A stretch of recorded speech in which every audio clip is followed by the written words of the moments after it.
Yeah. I love my HBCU. And boy, I love it, love it.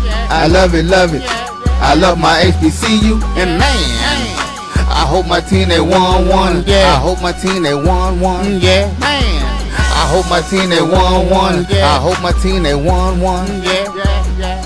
I tune into the HBCU Sports Lab to see if my team won or lost. If they lost, I'm quiet as a mouse. But if they won, keep tab. I'ma do the dab, yeah. Dr. Ville, he know what he be talking about. Mike and Charles, they know what they be talking about. They compress the analytic data with the hip hop. If you know them like I know them, they gon' tell you if your team, if they won or lost, and who the ball. So listen to Professor, yes sir, and pay attention, cause he gonna teach a lesson. This is Dr. Ville. We're inside the HBCU Sports Lab with Mike Washington and Charles Bishop. Mike Washington is back on assignment.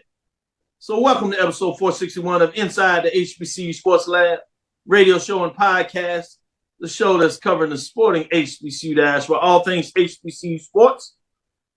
For institutions large and small, from the NEIA to the NCAA, we share insights and information on the HBCU sports culture, HBCU athletic aesthetics, to facilitate the story of HBCU athletic programs in the business of HBCU sports. Simply put, we call it HBCU sports pedagogy. I'm your host, Dr. Kenyatta Cavill, along with my co-host Mike Washington, Charles Bishop. We're filming from our home studios as we get ready for our break. I'm going to send these gentlemen back on assignment on the road on Thursday. We'll see if we can roll something out, bring some of these other individuals in to give these guys a well-needed break. Or I should say at least Charles. I'm not sure with Mike. Mike been on assignment, starting to pull checks. I got folks calling me like, man, does Mike still have a job? I'm like, yeah, not the reason why he's not here. They act like I done suspended you for something. Did you say something, Mike, to get suspended? That's right. I got to be nice to you right now. You got something from me from Brazil, I'm sure, because you, my older brother, and you always take care of me. So let me be nice. Say, Mike, how you doing? How was Brazil? Oh, I'm good. Olá, mis hermanos. Boa tarde. Feliz por estar de volta. Obrigado. That's basically Portuguese for what's up. Glad to be back. He gonna show out like that, Charles. I would say how you doing, but I'm gonna give you a break so you don't have to follow that. Today's episode inside the HBC Sports Lab is sponsored by THG Agency LLC. THG Agency is a company that provides sporting and educational consulting and data analytics. With that being said, let me go to the home team. Charles Bishop, how you doing? Doing well, Doc. Doing well. Looking forward. We got Thanksgiving in a couple of days. Get on a plane and fly home to Jackson C family tomorrow. So looking forward to it. Good job. Make sure you console some of those Jackson folks up there. I know it was rough this past weekend. I know, right? They ain't used to that over the last couple of years. They got used to spoiling themselves, kicking a little back, putting the foot up. I know. Everybody be home for golf this year, so. Oh, man. Charles ain't right. Well, I'm going to take a little point of privilege. I hope y'all enjoy our intro to the show. If you all are much like us, it's just something about the tune that comes in, and after a while you start singing to it or rapping to it, however you want to put it. Obviously, with this stage, a little hip-hop thrown in there. And that is done by Lawrence McCall, fraternity brother of ours. Him and Mike have many war stories. I'm not going to talk about mine with him. We get in trouble with that. But he is an adult. He's a whole officer. We still trying to figure out how he got a badge and a gun, but that's another story as well. He tends to be one of the good guys with that. We work with him every day to make sure he understands that. But shout out to Lawrence McCall, as his daughter plays volleyball, and she plays in the Sooner Athletic Conference, and she attends Langston University, HBCU up there in Oklahoma, as you know. Leah McCall was selected to the All Sooner Athletic Conference honorable mention team. So I wanted to shout her out. We saw her literally grow up when she was knee-high, and all of us were trying to have too much fun doing that, but we're all like her uncle, so I'm proud, and she is certainly freshman year as a freshman, getting it done. The lone Langston person on all of those, obviously at the honorable mention level, but only HBCU player out of Langston University on that list. So I wanted to give her a shout out. I know Mike is smiling proud. Shout out to all those folks like us. Charles has met Tabby, and he's learned his lesson about why we have to deal with T Lover. Still trying to figure out how I'm calling 58-year-old plus year old man. I won't tell his age, T Lover, but that was his name in college. Y'all figure out the race. But shout out McCall and the McCall family, mom, well, shout out to her, Lynn, and all them getting it done. Definitely congratulations, man. There's a picture of her doing a dig, one of my favorite stats, but anyway, that's for another story. But I remember when she was 1 year old and I flew up to Chicago to see Tabby and Lynn when she was 1 year old. That's how long I've known this lady. So it hits kind of home when you see family doing well. And as Dr. McCall, Dr. Yada will tell you, we go back a long way. So it's good to see. Hats off to that entire family and congratulations all the way around. And let me get that right. You're right. That Dr. Lawrence McCall, I remember when the man went to go to class. Yes. You got a whole PhD. And as G Boom Holly says, as we get ready for homecoming, we had a great tailgating. We missed old Tabby McCall. He was on assignment, putting in some work as he was looking at another opportunity and decided to stick with the opportunity he had. Kind of got a bump and some things were going on. He decided to stay there. So kind of mixed things up. So he couldn't make it to homecoming. So we got a chance. It wasn't quite the same without T Lover, Dr. T Lover, I guess you call it. But that being said, let's get back to the business of it. That was my personal privilege. Thanks to Charles and Mike for allowing me to do that a little bit. But let's get into some of this work. Let me go to you, Charles. What's on your mind in terms of the news of the day? Yeah, let's start off with weekly honors. We'll start off with the SWAC. As the SWAC is named, Alabama A&M's Donovan Eaglin, Alcorn State's Terrence Ellis, and Florida A&M's Cameron Gillis, and Alabama State's Damon Stewart is SWAC Football Players of the Week for their impressive performances during games played this past weekend. Let's take a look at Donovan Eaglin for Alabama A&M. He contributed 207 total rushing yards on 27 carries during Alabama A&M's 30-21 win over Mississippi Valley State during the Bulldogs season finale. He also tallied 2 rushing touchdowns along with a long rush of 67 yards while averaging 7.7 yards per rushing attempt. Terrence Ellis for the Alcorn Braves. He tallied 10 tackles and 1 interception for the Braves during their 28-24 win over Jackson State this past Saturday.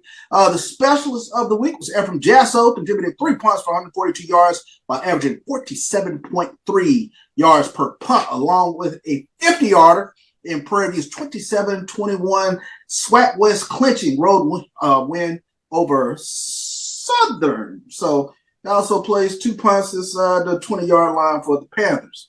It's going back to last week. Okay, newcomer of the week, Damon Stewart. He was had a career high, 372 yards. No, those are last week's stats. That Damon Stewart didn't have that many yards this past week. So make a quick check on that. All right, let me go to Mike as you check on that. Let's give the superlatives for the MEAC rolling on that. And part of that was my fault, Charles, as you doing the script. I thought I updated it, but it happened sometimes. Gotcha. No worries. Mike, if you I won't let you take the bullets on that. I did that. Mike, give us an update in terms of the MEAC weekly honors. I want to make sure I got the right one now, man. So I don't want you pulling my plug. I'm back from South America after 2 weeks. I can see the headlines. Doc pulls Mike Clover. So anyway, so North Carolina Central quarterback Davius Richard was named MEAC Player of the Week.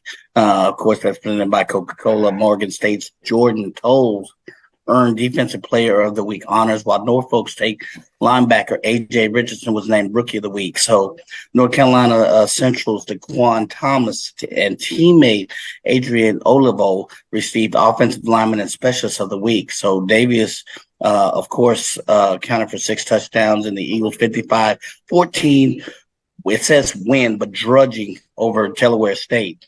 So he threw 5 touchdowns, career high, 386 yards, 19 for 21, a 3-piece pepper, pies, plus 35 yards rushing, plus another 3-piece Frenchie's chicken piece, whatever. He had a career day. Talking about homecoming, he used to have French chicken. I snuck down there for homecoming. He can't get it out of his mind. To say the least. Toles had a busy day for the Bears. With tackle for a loss of 2 yards. And then rookie Richardson led the Spartans with 10 tackles, including 4 for solo, 1 for loss against South Carolina State. And offensive lineman side, Mr. Thomas himself, that's DeQuan Thomas, recorded a block grade of 89% with 2 pancake blocks, one of my stats, as the Eagles amassed 669 yards, basically shy of 1,000. So, specialist Olivo became the center of the Eagles' all-time leading scorer by tallying 13 points, 2 field goals, and 7 point-after-attempt kicks on Saturday for 281 career points, while also breaking the career record. He kicks almost as like I do. Yes, I used to be a field goal kicker, but that's another story for another day. But great all the way around. Hats off to the MEAC Players of the Week. Good stuff, good stuff. Let me go back to Charles and give him that redo. I think he had the players are right, but a little different on the stats. Go ahead and break it down. Sure. Now we can switch to volleyball championship. Yep. No doubt. Coppin State, they claimed their first ever MEAC volleyball championship as the number 1 seeded. Coppin State defeated the 2nd seeded Howard Bison on a 3-set sweep, 25-20, 26-24, and 25-19 in a raucous Memorial Hall gym Sunday evening in front of a live ESPN audience to win the program's first ever MEAC championship title and their first ever NCAA championship bid. Coppin State 27-4. We'll now find out who their NCAA opponent will be when the selection show airs this upcoming Sunday, November 26th at 6 p.m. on ESPNU. So the Eagles to Kenya Stafford was named the tournament's most outstanding performer. She led the way with 12 kills, 6 digs, while hitting 48%, committing no errors on 25 swings, while teammate Geraldine Palacios recorded 3 kills, as well as 3 service aces and 5 blocks to help Coppin State to a victory. Also, Andrea Spetanova had 20 of the Eagles' 35 assists, while Amara Williams led the defense with 10 digs. So Coppin State, congratulations. Hats off to Coppin State for winning the MEAC volleyball championship. Good stuff, good stuff. Since we're talking about championships down in Prairie View, we thought we were going to do a back-to-back duo championship. Obviously got it done in football in terms of Western Division, but you had the SWAC volleyball tournament there, got eked out by FAMU, and they were looking to do a 3-peat, but it was not to be done, as you saw with the championship picture there, winning the Western Division. You got Jackson State getting in the business of volleyball, getting the championship. Man, they had a hell of a tournament run, 5th seed. Yeah. Beat up on the 4th seed. I told you that's always the interesting one. They take down Alabama State, undefeated number 1 seed. Then they face FAMU, who had won back-to-back volleyball championships, coming in at the 3 seed, getting it done. They beat them. So give some superlatives, if you would. Shout out to Jackson State, Mike. Yeah, well, real quick, interesting backstory to that. Coach Rose Washington, she was retiring at the end of the season, but wasn't able to do it during the tournament. She was able to eke out one more SWAC championship in volleyball. So shout out to Coach Rose Washington, 22 years at the helm of Jackson State volleyball. Good stuff, good stuff. With that highlight, throw a little thunder to you, Mike, whatever direction you want to go with it. You're on mute, Mike. I think we started off on a good note, guys, by talking about how Jackson State came into the 5th seed. Most folks had picked, FAMU. Some folks had picked Alabama State. Prairie View was coming strong. Give it to Jackson State. Naja Gadis had a team-high 2 aces. Alexis Williams registered a double-double with 15 kills, 11 digs, and an ace. These are becoming my favorite stats. Jackson State attackers were helped by a team-high 20 assists from Carrie Dove, and Trinity Bryant tallied 8 digs and 2 aces. Hope Briggs contributed 14 kills, 3 blocks on the night. Set 1, FAMU kicked off the championship with a service ace, and it catalyzed a 6-1 Rattler run. But the high action set captured 4 ties by the first media timeout, where the Tigers held a 15-12 advantage, and then FAMU regained its lead with the help of another 6-2 rally. So if you go back and forth, there were nothing but rallies back and forth. Set 2, there were 8 ties at the start of the second set. I'll say it again. Set 2, there were 8 ties at the start of the second set. The last at 8 all, and the Tigers embarked on a 10-3 run for separation. So set 3, Jackson State held a slight 4-3 advantage and remained in front there. A Florida A&M killed even things at 17 all, but preceded a 5-0 stretch from Jackson State. So hats off to Jackson State for a tremendous run.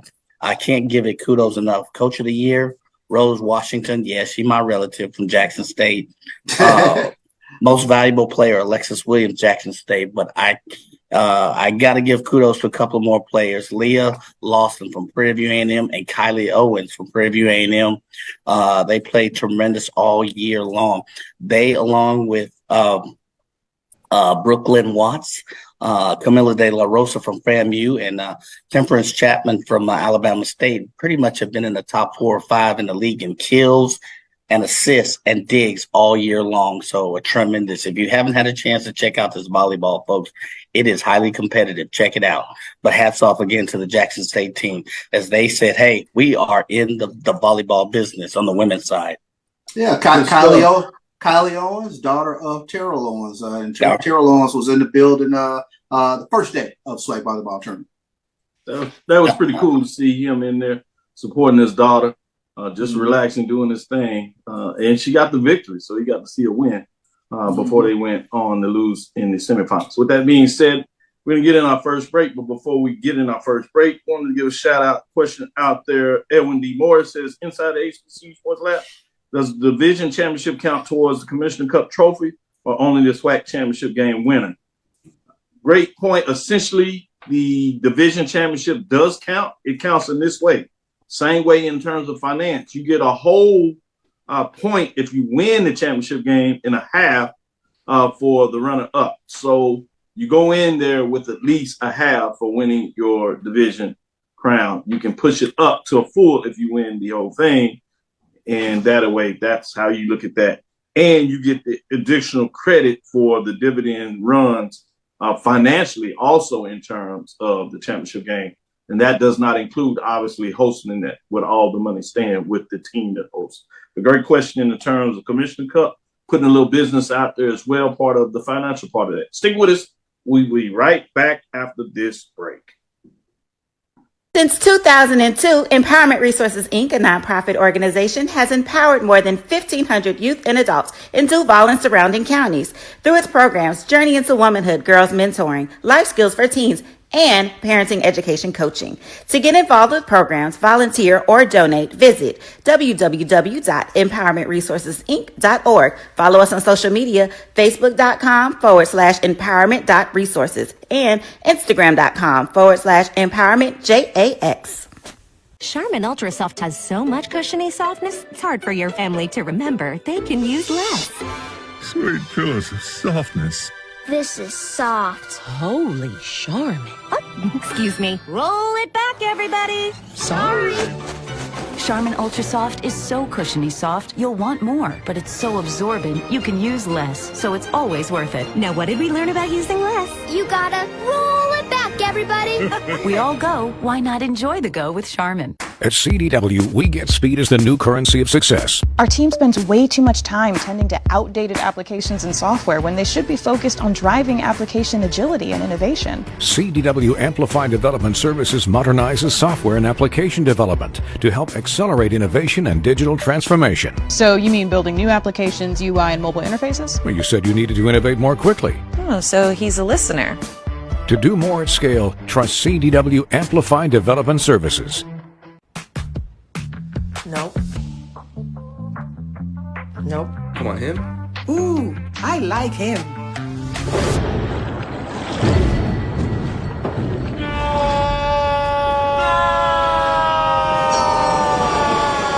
Quick, the quicker picker-upper. Bounty picks up messes quicker, and each sheet is 2 times more absorbent, so you can use less. He's an 8. He's a 9. Bounty, the quicker picker-upper. Press the analytic data with your hip hop. If you know them like I know them, they gon' tell you if your team, if they wanna lose, and who the ball. So listen to Professor, yes sir, and pay attention, cause he gon' teach a lesson. This is Dr. Bill inside the HBCU Sports Lab with Mike Washington and Charles Bishop. We're going to get into our poll rankings. Not a lot of changes. Things are settled down week 12, but we're going to continue to do our weekly rankings until we crown a champion, both at the mid-major and major division. Mid-major, we'll see as we have playoffs. Major division, we have both playoffs and the Celebration Bowl, essentially crowning the champion. We'll see how it works out because Howard Bison decided to throw a little monkey wrench in terms that everybody thinking 1 and 2 are going to be FAMU and Central. We'll see if Prairie View can throw their own monkey wrench in there. With that being said, talking about Prairie View, the HBCU Band of the Year matchups is coming in for November, right? Ranking number 3, Division I. We'll talk a little more about this on Thursday as we get into it, and we'll get the final ranking. But Janetta on 1876 Sports and Culture told everybody that Prairie View was going to stand up. Charles has quietly said with the rankings that y'all need to go watch Jackson State.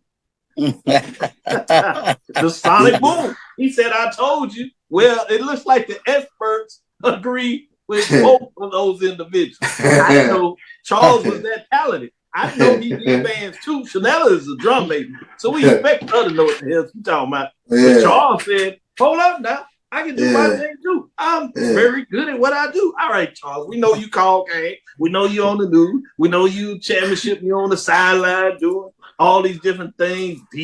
Pre-game show, I love and all this. But you got to show out with the band too. Let me get to this. Top four. Ranking 3, November 20th release. Number 4, Tennessee State. Aristocrat Band. Number 3, North Carolina A&T. Number 2, Prairie View A&M. Storm. And number 1, Jackson State Sonic Boom of the South. Prairie View said they had something to say. I was like, okay, all right. Yeah. Yes, Human they Jukebox did. is number 5. I know y'all wondering where Human Jukebox. Just letting y'all know they out there. The Marching 100, there is 6. The Norfolk State Spartans that I had at number 1, man, not so much. They is 7. Shout out to Houston with the 3rd war. Texas Southern, Ocean of Soul at 8. South Carolina State, 9. Grambling State, we said they had a resurgence. They had 10. I know usually I counted from the bottom up. That time I just wanted to show out a little bit, give you those top 4 as I did 4-1. But just give some rankings in there as we get into our rankings in week 12. Shout out to Charles. Good stuff there, Charles. You told us to watch out. You've been proven right. Yeah, that boom is no a one monster dropped this out. year. Yeah, you said it. No one dropped out this week in the mid-major top 7. So let's get into it and see if there's any changes. No, I can tell you now. But with that being said, we'll have fun. Chivalry's not dead. With that being said, there were some changes in receiving of votes in terms of how some team played. Allen Yellow Jackets 7-3, 5-3. They're receiving votes. Albany State Golden Ram 6-5, 6-2. And Charles asked about this. Guess who's in at number 10? Fort Valley State just outside receiving votes. Final top 10 receiving votes 7-3 and 6-2. So they're in Florida Memorial and that tough loss. They had a couple of weeks come back to haunt them as they're out. They're at 11 though, so they're just outside of it. Number 7, Tuskegee Golden Tigers 7-3, 6-2. They remain at the 7th spot. Essentially, things were frozen this week, even though you had a game played with Virginia Union. We'll tell you where they are. At number 6, Miles Golden Bears 7-3, 6-2, remaining at the 6th spot. That's 138 points. Bringing us to number 5, Johnson C. Smith Golden Bulls 7-3, 6-2, 140 points remaining in the 5th spot. At number 4 and remaining in the 4th spot are Virginia State Trojans, 8-2, 6-2. Shout out to Dr. Henry Frazier III, championship coach at Caribbean University, bringing us that championship in 2009. Never forget, brother there. He continues to put in work. I was at his dissertation defense. Bad boy there. At number 3, Fayetteville State Broncos, 8-3, 8-0, 163 points, staying at 3. At number 2, Virginia Panthers. They lose in the Division II playoffs, but far outseed everybody else, so they stay in the 2 spot, 10-2 on the season as it comes to a complete 7-1 as they went in the conference race, holding on to a CIAA championship. 180 points. And number 1, Benedict Tigers, 11-0, 8-0 in the season. They had a bye. First round of the playoffs, so they'll suit up this week, 9 first-place votes. We'll talk about a little bit about their game in the 3rd segment. But with that being said, let me go to you, Mike. What are your thoughts in terms of the mid-major poll rankings in week number 12? You know, I'm coming back from South America. I'm gonna say there's nothing wrong with this poll. I say you got it. It's Benedict and pretty much everybody else. Virginia Union, Virginia had strong seasons, but it's Benedict and everybody else. So you hit it on the money to me with this poll, and I think the way they finished out kind of reinforces that. So yeah. Old Dennis Berry. He's a hot name out there. South Carolina State, Southern. Can he sneak into the Texas Southern sweepstakes of a head coach? I wouldn't be surprised. The money ain't all bad. He's a very, very hot name. Very hot name. Hot name. Hot name, hot hands. Yep. And hearing some other names out there. A lot of interest in that Texas Southern job. Amazing. With that being said, as we take it back to the mid-major poll ranking, Charles, what are your thoughts in week number 12? Yeah, I think week number 12, things are right where they should be. Benedict, the last team standing. We're going to get into that breakdown, but I think, like Mike said, it's Benedict and everyone else right now. So no doubt about it, they are the number 1 team, and looking forward to what they are able to do this weekend against Lenoir-Rhyne. Based on the poll rankings, as you talked about, now that beach poll, unless something changes, and essentially things will be frozen as we walk into Benedict Tigers to see what happens this weekend. So at this point, you have a 5-10 matchup, CIAA versus SIAC, number 5 and Johnson C. Smith Golden Bulls versus 10 Fort Valley State Wildcats in the beach bowl. So good point in terms of at least the top 10 matchup should be fascinating. We will talk about that as we get closer to that game. But with that being said, let's take a last break and come back on the other side and do that. Let's get into some of these playoff matchups and see what these gentlemen think. We'll do that both at the Division II level and the FCS as North Carolina Central gets a playoff bid. We'll talk about that matchup against Richmond, Benedict in their matchup as well, Lenoir-Rhyne, and see what these two gentlemen have to say. Stick with us. We'll be right back after this second break. That's a pretty tight spot. Watch this. Of course your Buick parks itself. That's so you. It's just up here on the right. Of course you know where we're going. That's so you. Kinda got a 6th sense. And a head-up display. They're here. Hit the field, warm up. You brought all these players in your Buick? Yeah. So you. It is. There's a Buick that fits your life, because at the heart of every Buick SUV is you. From novice to aficionado, find yourself here. High quality cigars plus personal customer service. Slow Burn is Waco's only mobile cigar lounge, featuring a meticulous, curated collection of premium cigars. Visit our website, www.slowburnwaco.com. That's www.slowburnwaco.com. Press the analytic data with your hip hop. If you know them like I know them, they gon' tell you if your team, if they wanna love, and who the ball. So listen to Professor, yes sir, and pay attention, cause he gon' teach a lesson. This is Dr. Will inside the HBCU Sports Lab. Let's get into some of these matchups. I'm interested in this because these guys are going to give me what I need. This is essentially a SIAC mid-major division game of the week, and then we got a MEAC major division game of the week. NCAA Division II playoffs, second round NCAA Division II playoffs, obviously, as I said, November 25th, 12, high noon in terms of these matchups. And those are regional sets, 11 a.m. here in Central. That is a SAC school. Lenoir-Rhyne's number 4 in terms of what they did in that region, facing off against the number 1 Benedict Tigers of the region. Lenoir-Rhyne Bears come in after their victory last week, 11-1, 8-1. They are ranked number 11th nationally in terms of the coaches' Division II poll rankings, as the Benedict Tigers come in ranked 4th in that. And obviously, you know, Benedict Tigers, as we just said, ranked number 1 in the HBCU poll rankings. The Benedict Tigers come in at 11-0, 8-0 in the conference race. Should be a fascinating matchup between the Bears and the Tigers. With that being said, Charles, what are your thoughts in terms of this matchup? I think this completely comes down to Benedict's defensive line, Lubert Danellis and others.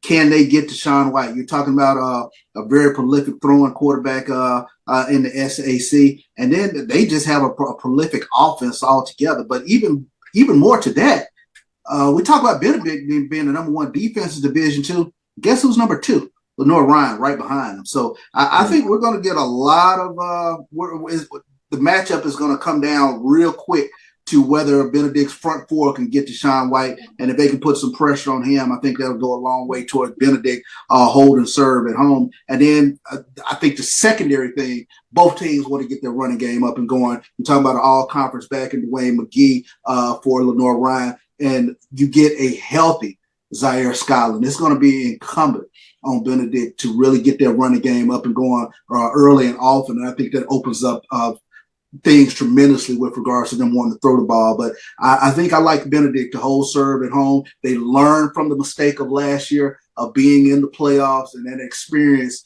carries them a long way in terms of dealing with a team that's perennially that's been in the playoffs since the 2010s. Good stuff. Mike, what are your thoughts in terms of this matchup between the Bears and the Tigers? Man, top 10 matchup nearly at the FCS level, certainly in terms of the Region 4 versus 1. What do you see going on here?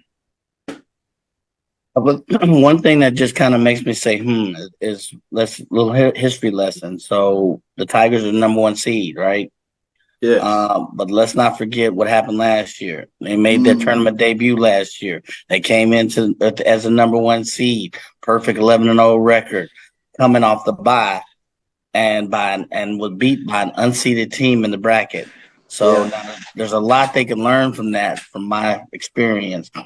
They still have a very powerful team. I think they need to get their running attack for sure. But Lenoir-Rhyne's, I think CB hit it on the nail. They're a prolific offense. They are, I think, second or third in the conference in total offense. So they have a powerful offense. So to me, the key will be, can the Tigers enforce their offense against a strong, not only offensive but defensive Lenoir-Rhyne team? I think they will. I think altogether that Benedict is more balanced.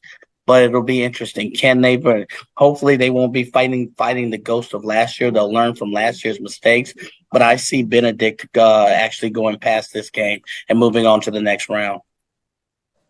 Good stuff. Good stuff when you break it down. Let's get into our FCS. Again, we're calling this our MEAC Major Division matchup of the week. It features North Carolina Central going on the road. Where? Richmond, Virginia, East Claiborne Robins Stadium. Many call it Robins Stadium for short. This is another matchup in terms of the Coastal Athletic Association, formerly known as the Colonial, CAA, as people call it for short, versus the MEAC. Remember, North Carolina Central is 3-0 against the CAA this year, but this one is different. It's for the playoffs. First round, November 20th at 2:00 p.m. It is on ESPN Plus. It features a top 25 Richmond Spiders team that comes in at 8-3, 6-2 as they finished in the CAA. They're at number 13. North Carolina Central ranked number 2 in terms of our HBCU poll rankings. That come in at 10-1, 4-1. That righted the ship after upset loss to many to Howard Bison a couple of weeks ago. They got it right against Delaware State as they bounce back and get in the playoffs. With that being said, let me stick with you, Charles. What are your thoughts in terms of this matchup with the matchup between North Carolina Central and Richmond? I'm always weird with HBCU teams going on the road in the playoffs. I just, never feel good about that. But if there's any quarterback that I want to go into this game with, it is Davis Richard. You talk about one of the most prolific quarterbacks, I think, in HBCU football this season, and Mookie Collier. I think that North Carolina Central possesses the physicality that they can go into Richmond. And like you said, I think you touched on it. The MEAC has had their way with the CAA this season. And one of those factors, and I think I was watching another program, they talked about the MEAC speed compared to the CAA speed. And that could be something to take a look at with regards to the skill position players. And Davis Richard hit some things deep. No team is hotter than Richmond right now. They won their last 6 straight, and they're putting some points up. But the question becomes, can North Carolina Central put their hands on Kyle Wickersham because he's playing some lights-out football over the past 6 games? But keep in mind, this Richmond team, they started out with a loss to Morgan State. So, obviously they're a different team than they were when the season started, but I really do like North Carolina Central going on the road and getting a win at Richmond. To your point, Richmond is 2-3 against, or 1-2, I should say. 1-2. 1-3 overall against HBCUs. Yeah. They also had Hampton within the conference. Yeah. Hampton got them. A&T, which it seemed like everybody got this year, they did beat A&T. The Eagles secured an at-large bid to the postseason tournament after posting a 9-2 overall record, as we said, with non-conference victories over a number 25 ranked Elon at the time, Campbell, North Carolina A&T, and Mississippi Valley. North Carolina Central's only non-conference loss against nationally ranked FBS opponent UCLA. They had a conference loss, a sole conference loss, if you would, against Howard University, as we talked about that. The Eagles are currently ranked 13 as they moved up a ranking in terms of their top 25 in the FCS Coaches Poll. Number 14 in the Stats Performed FCS poll. University of Richmond will be making its 13th trip to the NCAA FCS playoffs. The Spiders and the members of the Coastal Athletic Association finished the season with an 8-3 record, including 6 straight wins to close out the season and earned the CAA title. Share of the title, but they got the automatic bid. Saturday game will be the first meeting between the Spiders and the Eagles. 2023 championship field consists of 10 automatic qualifiers and 14 at-large qualifiers, and that is on the table for Mike. What do you think of this matchup between the Spiders and the Eagles, Mike? Well, a lot of people still have sour grapes. I think that Howard was able to beat North Carolina Central, so that's neither here nor there. We'd have to have Josh come on and really elaborate on that. But here's some data points. North Carolina Central is 3-0 against Colonial Athletic teams this year, and will probably go 4-0 with Richmond. While Richmond enters the playoffs as the co-champs on a 6-game win streak, as you highlighted, Dr. Ville, they did lose to Morgan State and Hampton. North Carolina Central beat Morgan State and Hampton. Data point number 2. So they match up really well. They can be very physical with this Richmond team, and Davis Richard will come into the game balanced and bring a solid attack. He has the experience, so I look for North Carolina Central not only to go past this game, but probably end up playing the next game, which will probably be Albany somewhere which they match up well against them as well. So as good as they're playing on both sides of the ball and as physical as that defense can be, I look for North Carolina Central to come through this game. Good stuff. That Albany is another CAA, so intriguing in terms of the matchup. They can't get away from the CAA one way or the other. Looks like they're taking care of business, so that's a good thing. With that being said, this is the first trip to the NCAA FCS playoffs for the MEAC team. 2016, number 20th ranked North Carolina A&T finished the regular season with a 9-2 record and an at-large bid. That time, Central went into the Celebration Bowl and ultimately lost that against Grambling on that crucial play after they thought they basically had tied the game. With that being said, the Aggies lost to Richmond Spiders in the first round, 39-10. The synergy and all that's going on is fascinating with this matchup in so many different ways. With that, let's get into our next break. We'll come back on the other side and get our ranking for the major division, and we'll give you more after that. If you think all pads are exactly the same, think again. This is Always Ultra Thins reinvented with the Always Triple Protection System. This pad wicks gushes 90% faster, absorbs even more so you can feel dry, and locks odors in. Rethink your pad for up to 100% leak-free and odor-free comfort with the totally reinvented Always Ultra Thins. This is always like never before. Are you hungry for authentic Caribbean food like jerk chicken, oxtail, red snapper, shrimp, tofu, and rasta pasta? Well, find your way over to Mango's Caribbean Restaurant, 180 Auburn Avenue, right next to Royal Peacock in downtown Atlanta. Them belly full, but we hungry. Mango's Caribbean Restaurant, open daily from 11 a.m. to 10 p.m. And on Friday and Saturday, we're open till 4 a.m. Come to Mango's and put some spice in your life. Oh, we've got a good thing going. Mango's Caribbean Restaurant, 180 Auburn Avenue, right next to Royal Peacock in downtown Atlanta. For more info or directions, call 404-698-3992 or log on to mangoscaribbeanrestaurant.com. For instant coupons, text MANGOS to 313131. Tell your mama hungry, papa hungry, brother hungry. Mango's Caribbean Restaurant, authentic Caribbean cuisines. Open up the door, tell them mama hungry. Press the analytic data with your hip hop. If you know them like I know them, they gon' tell you if your team, if they wanna lose, and who the ball. So listen to Professor, yes sir, and pay attention, cause he gon' teach a lesson. This is Dr. Bill with Inside the HBCU Sports Lab with Mike Washington and Charles Bishop. With that being said, Professor Washington, Professor Bishop, let's get into the major division week number 12. We do have some changes in the poll ranking. All 7 stay in the top 7, even though there's some ranging because of some upsets in these matchups that feature top 7 teams. So it was a fascinating weekend as we went into it. And in terms of the competitiveness of the games, they lived up to those rankings. So that was exciting. I know some fans maybe not as excited as others, but it did live up to fascinating watching all over the tube. So no teams dropped out of this week. Let me say there are some teams receiving votes. Tennessee State, 6-5 as they fall to 6-5, 2-4. They've lost 3 straight. So, man, a season that seemed like it was going to be such a great one. They did end the season with a winning record, which certainly is important in terms as they continue to build the program with the Tennessee State Tigers, but they lost the last 3, 169 points. Also in the top 10 ranking, the Southern Jaguars finishing 5-5, 4-3, 148 points. And Grambling State Tigers also at 5-5, 4-3, 147 points. So that sets up for interesting with 9 versus 10 in the Bayou Classic in a couple of weeks.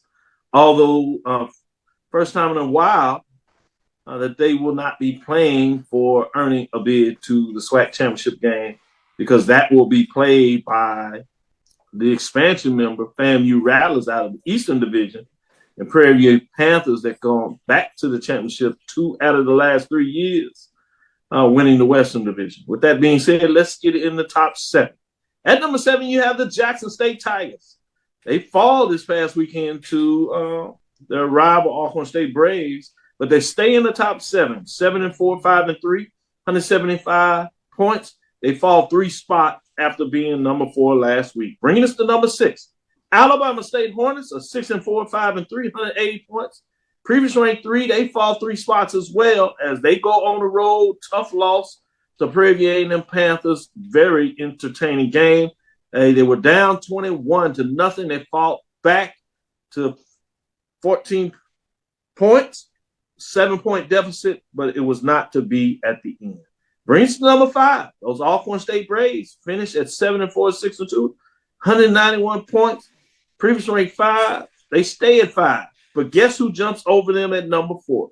Prairie A&M Panthers finished with a 6-5 record, one more loss, one less win, but tied them in terms of the division at 6-2, 192 points. Look how close it is, 92-91.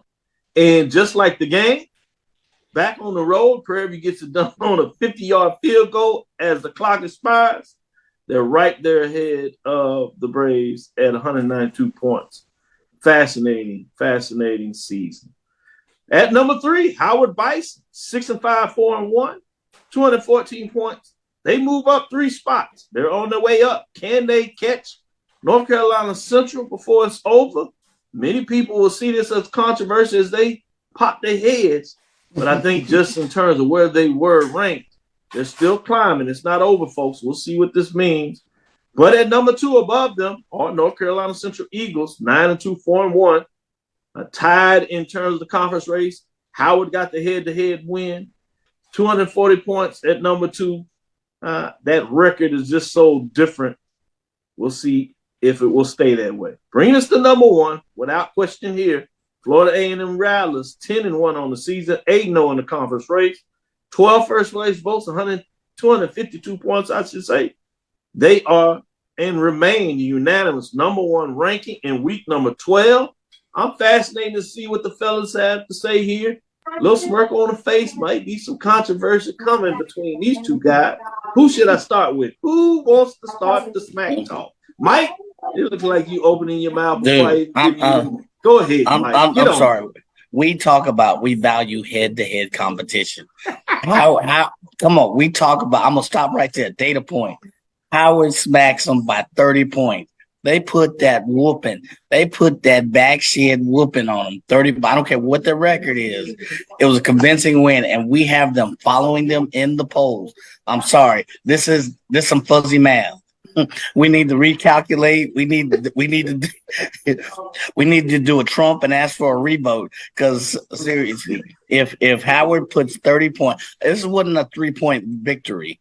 This was a shellacking. So how can Howard follow them in the polls? All year I've said, to be the champion, you got to beat the champion. They not only beat the champion, they bum slapped them. And if this was a different show, I'd use a different word than bump. But anyway, they bum slapped them. So how is that possible? Number 1. Number 2, you compare offenses.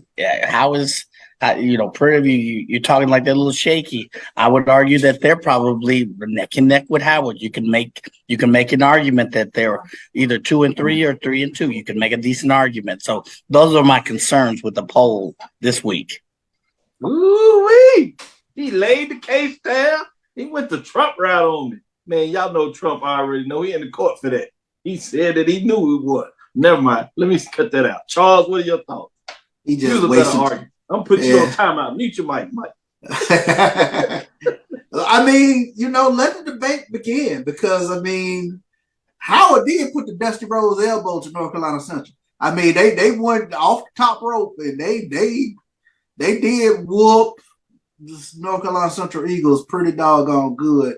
But, that 6-5 record versus 9-2, I can understand the argument in either direction. But if you value head-to-head, which we do, Howard probably is the number 2 team right now.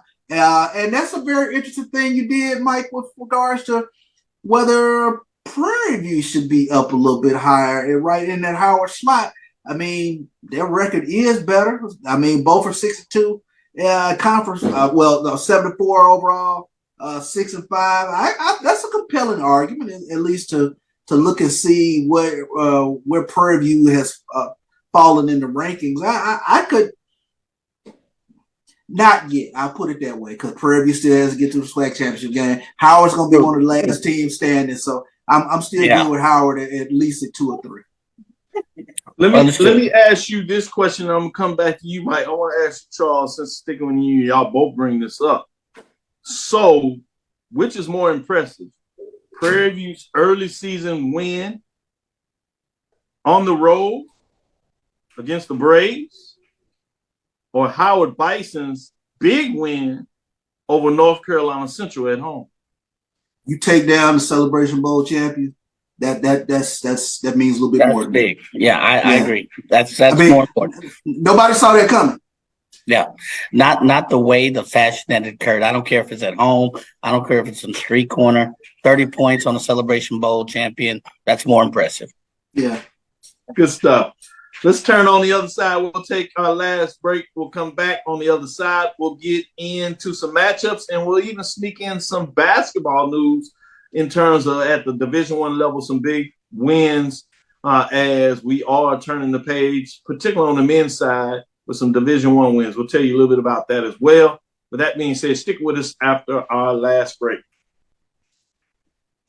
As technology continues to bring changes to the world of education, it's time we also reimagine teacher professional development. Gone are the days of one-size-fits-all learning that can only be accessed at a specific time and place. The Stride PD Center is an on-demand library of mobile-friendly courses that allow educators to learn anytime and anywhere. Our dynamic courses provide bite-sized learning and help educators advance their knowledge while also gaining professional development hours. The best professional development plans are those that include a level of flexibility and choice for educators. Whether you're a teacher, school, or district, visit us today to take charge of your learning. The Cuvée Group is a Florida-based marketing and training consulting firm. We help businesses communicate to their target audience and engage them in conversation. We also help to expand their audiences, which will ultimately result in growth for those organizations. In addition to being a certified constant contact specialist, my colleagues and I are also certified in John Maxwell Leadership Principles. We use these proven principles to conduct workshops, training, and private coaching sessions for individuals and companies looking to take things to the next level. Contact us to schedule a free consultation. Issues today, don't delay, call Cuvée. You're looking for the latest information on Southern University sports, the Southwestern Athletic Conference, and HBCU athletics. There's only one place to go. Tune in to the Carlos Brown Show, exclusively on the Black College Sports Network. Compress the analytic data with your hip hop. If you know them like I know them, they gon' tell you if your team, if they wanna love, and who the ball. So listen to Professor, yes sir, and pay attention. This is Dr. Mills inside the HBCU Sports Lab with the professors. That's Professor Washington, Professor Bishop. Let's get into our major division games. This one we're going to start with the Classic. HBCU Classic Major Division Game of the Week is in Montgomery, Alabama. Hornet Stadium, Turkey Day Classic, and you have the rivalry renewed after a couple of years of hiatus. It came back last year. It features two top 7 teams, one of the mid-majors and one in the major division. Mid-major division number 7, Tuskegee Golden Tigers. Their record as of now is 7-3, 6-2. And they're on the road at Hornets, Alabama State Hornets, which are ranked number 6 in the major division and coming off a tough loss. Both of these teams in terms of their last rivalry matchup, Miles versus Tuskegee, and then obviously Prairie View over Alabama State. Alabama State comes in with a record of 6-4 and 5-3. Mike, what are your thoughts in terms of this Turkey Day Classic this year? Obviously, it's on Thanksgiving, so that is the 23rd, 2:30 p.m. Central Time on ESPNU. Let's think in the year our Lord, 2023. Did Tuskegee play Alabama A&M earlier this year? Yes. The answer is yes. Was the score close? No. The answer is no. To the tune of 58-3. It was about 1,000,000-3. Damn. Now, all right. So has Alabama A&M played Alabama State? Yes. And who won that game? Alabama State. Okay.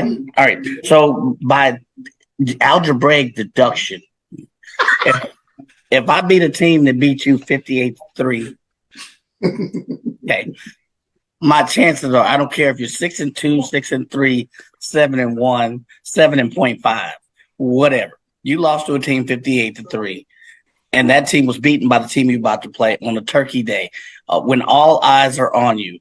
Lord help you, good riddance, but I'm sorry. This is going to be an Alabama State, let's say, A win, convincing win. I'll say that. I'd leave it there. He said they're going to have turkey everywhere. But that being said, it would be more said Professor Data Points were given. With that, Charles, you going to add into the points? Mike made? I was about to say, how do you follow that? I mean, that is, I mean, he hit the nail on the head. I mean, this is the same Alabama State team that lost to Miles.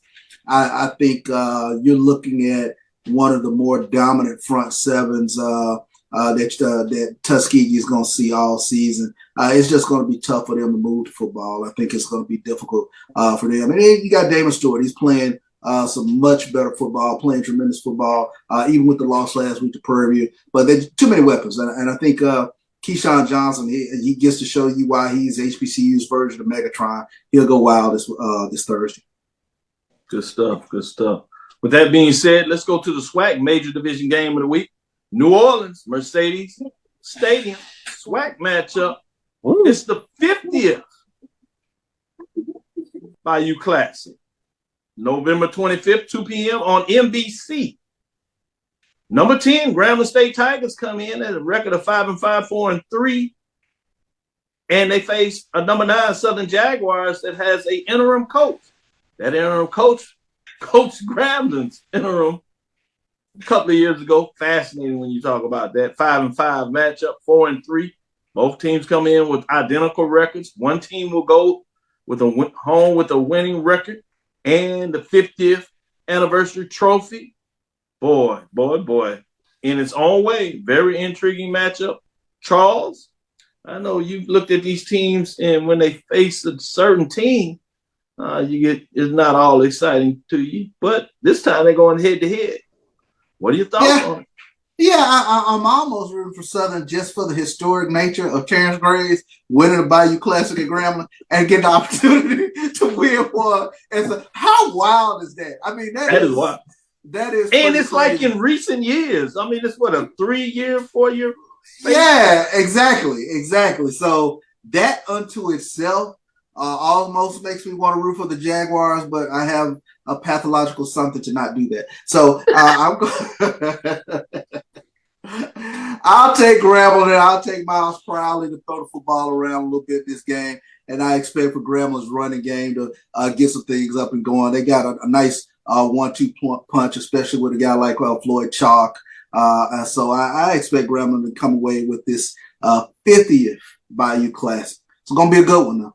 So you say Hugh Jackson gets his first Bayou Classic win. Hugh Jackson needs to get his first Bayou Classic win. You said it's not I, but I do agree. With that being said, Mike, it's the battle of the Tigers and the Jaguars, battle of the Cats in the 50th anniversary of the Bayou Classic. I set it up for you. You know what's going on with Graves, Hugh Jackson, Terrence Graves, Hugh Jackson. 5-5, 4-3. Who comes out with the winning record, Mike?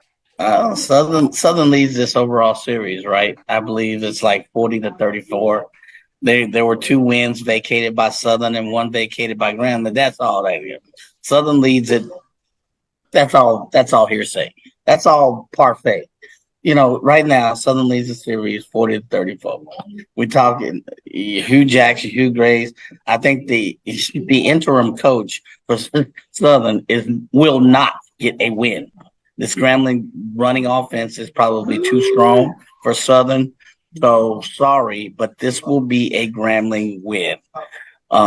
We don't know what's going to happen at the quarterback position. We've seen that. I mean, there was a roller coaster back in the day at Astroworld. It was called a Texas Cyclone.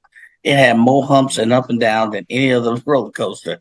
That basically epitomizes kind of the play of Flood this year at the quarterback position for Southern. And when you have that many ups and downs and no consistency, you know, if Grambling can remember that it still plays football and bring that rushing attack that CB alluded to, I see Grambling winning this game. Good stuff. Let me get in there with a little bit of basketball talk.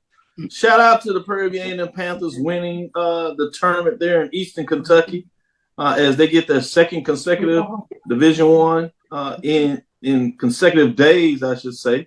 76-64 in this matchup. They become the first HBCU Division I team to get 3 wins, Division I wins. Let me be specific about that. In this early part of the year, you have 2 behind them with Howard Bison and Norfolk State Spartans that both have 2 wins on the season 2 Division I win. So intriguing when you talk about that. You also have Jackson State with a P5 win. Their win the other day against Missouri. So some good wins. Southern kind of started things off when they went into Las Vegas, beat up on UNLV, and you have several other programs that have solid Division I wins. What do you see this means in terms of MEAC SWAC play, particularly? Let me give a shout out to Tennessee State, who look like they're going to be a very formidable foe in the OVC in terms of what they got going on. A couple of key matchups. You have Tennessee State at Alabama A&M. You have a South Carolina State Bethune-Cookman matchup. You got an Alabama State, North Carolina A&T matchup. You did have one that opened up last Friday in Atlanta between Grambling State and Delaware State. Delaware State edged out Grambling in that matchup.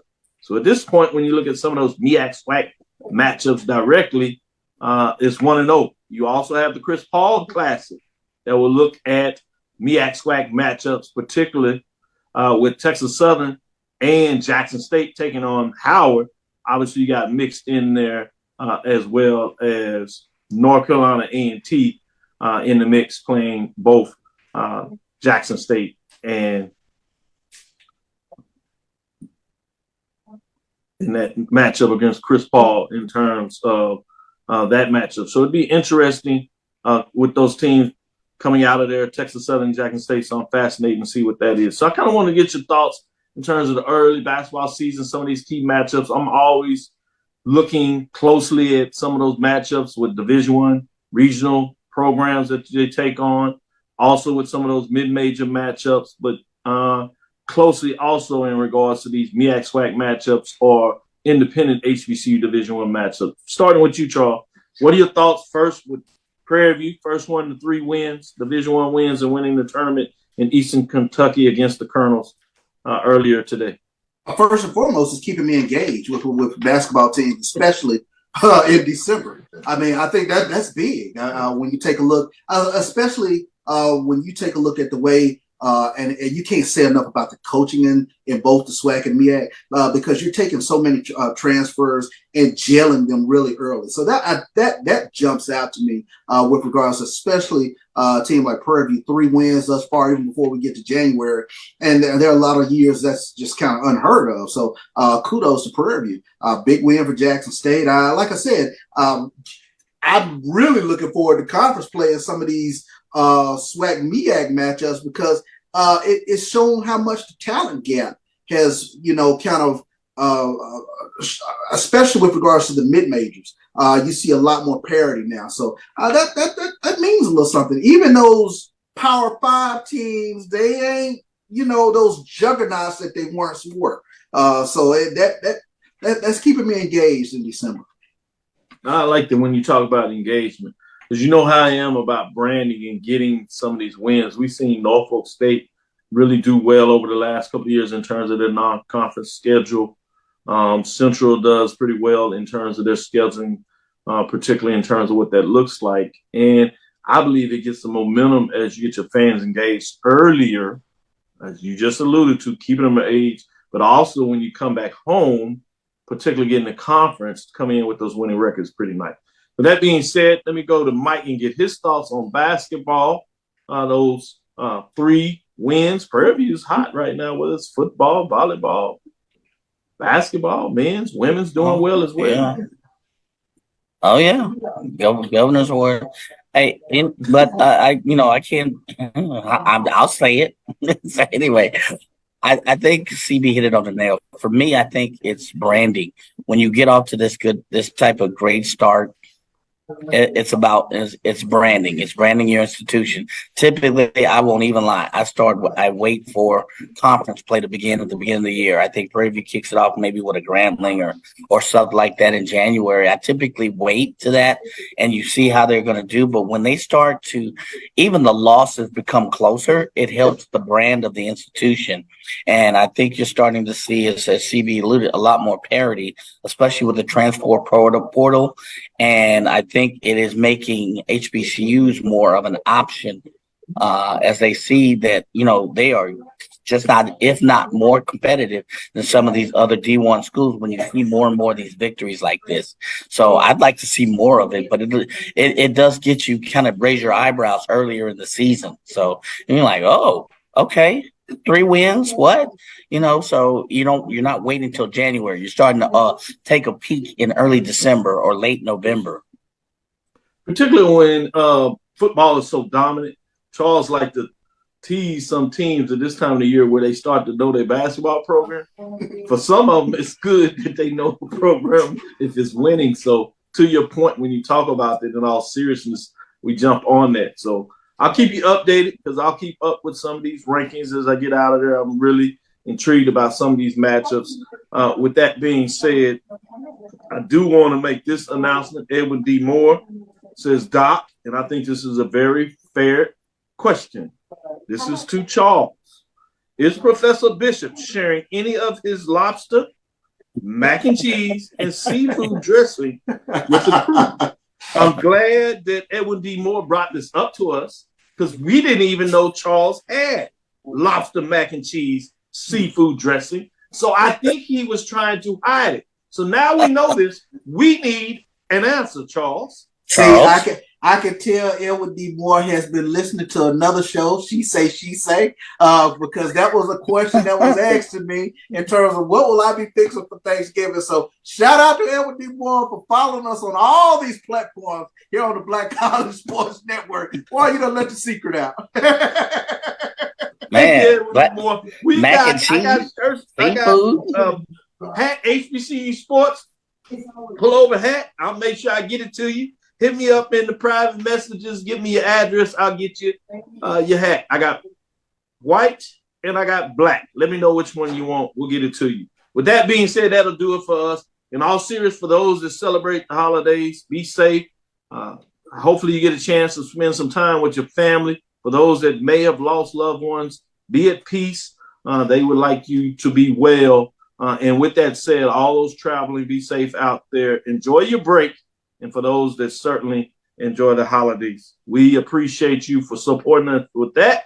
Again, these two gentlemen will be off celebrating their families and traveling. I appreciate them. And with traveling grace, with that being said, we still will try to bring you a show on Thursday. We'll see if we can bring in AD, Drew, and possibly Brian of the Sports Wrap. See if we can tease them out and see what they think about some of these matchups and see how much they match up with Charles and Mike. With that being said, stick with us. Thank you for listening to Inside the HBCU Sports Lab. Make sure you share our podcast with your friends and colleagues. I am Dr. Kenyatta Cavill, the Dean of HBCU Sports, coming from inside the lab in the College of HBCU Sports with Mike Washington and Charles Bishop.